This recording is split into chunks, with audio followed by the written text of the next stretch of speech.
happens when you take a movie, turn it into a cartoon, and turn it into a video game?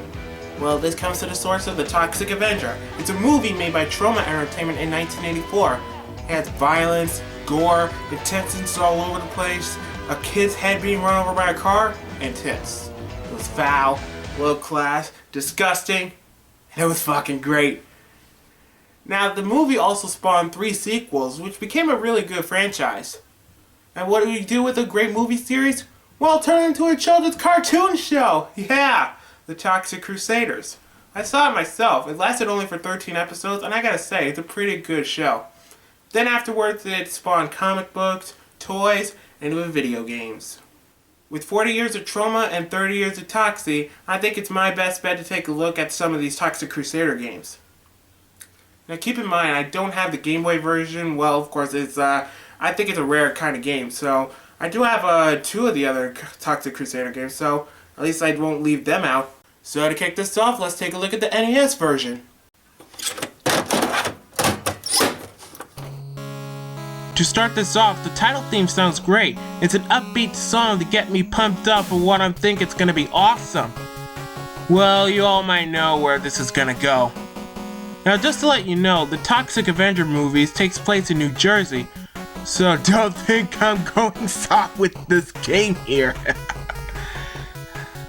The plot is nothing new. The main villain of the show, Dr. Killumoff, has captured the other Crusaders, including Toxie's girlfriend, Yvonne. So it's up to Toxie himself to save them. The other Crusaders are No Zone, Major Disaster, Headbanger, and Junkyard.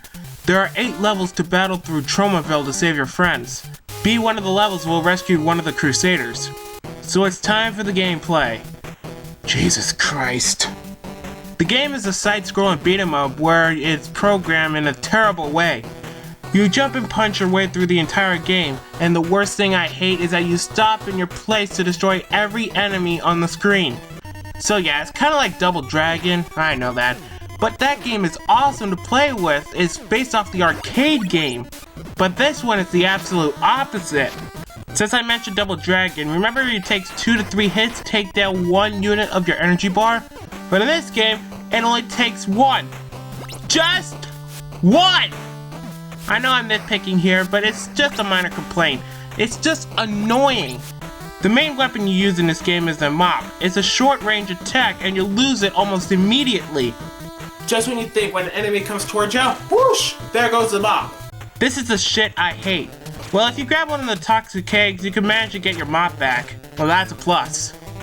So for the majority of the game, all you do is punch. Why do you punch so weak? Let me see, I'm gonna try every button.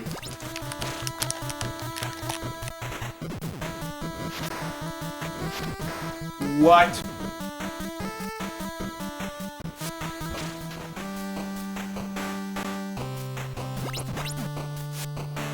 The select button is the stronger attack! Who uses the select button to attack? That's bullshit! No one ever presses select to attack! It's like you need a mutated hand to play this game. You gotta do this!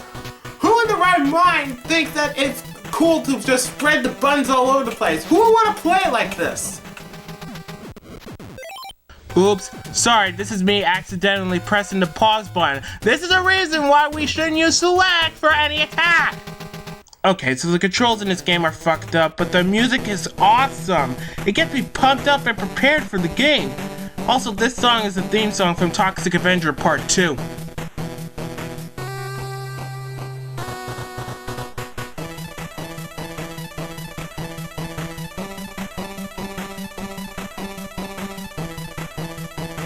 Man, that is some awesome music! But the only problem I had to say is that this game is too hard. I mean Battletoads hard.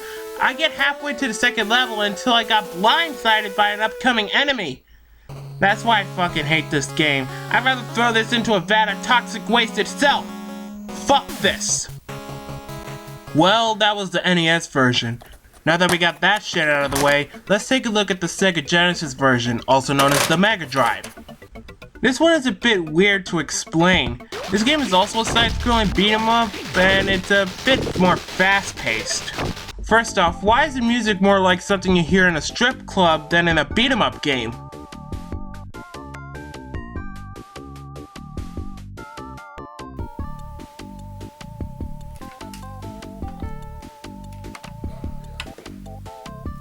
Well, besides the NES abomination, this game will let you choose your difficulty and the amount of continues, which makes this game a lot more comfortable.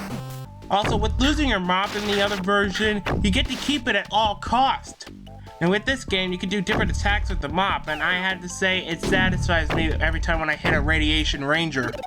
Now you might be thinking, what is this deranged Pac-Man goblin following you? Well, that's Blobby, Toxie's pet. But why is he yellow? In the show, he's more of a purplish color. On the cover of the box, he is the right color from the show. Even the NES version got his color on the title screen.